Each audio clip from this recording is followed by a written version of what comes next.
ఎందుకంటే ఏ విధంగా అయితే వాళ్ళ విధానం మొదలైందో, అంటే ఇచ్చిన హామీలని పక్కకు జరిపి లడ్డూని పట్టుకున్నారు. ఏదో లడ్డూ కావాలా నాయనా అనేదో బాలాజీ అడిగినట్టుగా.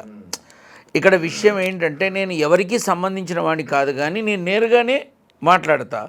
చంద్రబాబు నాయుడు గారి మీద మంచి గౌరవం ఉంది, అందులో అనుమానం లేదు. కానీ ఆ మనిషి మొదలు పెట్టవలసిన విధానం కాదు ఇది. వాళ్ళు గ్రహించాలి. ఏమని? అసలు ప్రభుత్వంలో తీసుకురావడానికి గల కారణం ప్రజలు, వాళ్ళకిచ్చిన హామీలు. ఆ 6 హామీలకి సంబంధించిన విధానంలో ఎంతవరకు ముందుకొచ్చారు, ఎంతవరకు ముందుకు రావాలి, ఏ విధంగా ముందుకు రావాలి అనే ప్రణాళికాబద్ధంగా మొదలు పెట్టాల్సింది పోయి మొదలైందే లడ్డూతో మొదలైంది. గడచిన ఇంతకాలంగా ఆ లడ్డూని పట్టుకొని గబ్బిలం గబ్బిలం అంటారు, అది చెట్టుకు పట్టుకు వేలాడినట్టుగా మొత్తం రాష్ట్రం అంతా లడ్డూ పట్టుకునే వేలాడింది. ఏం సాధించారు? ఏముంది?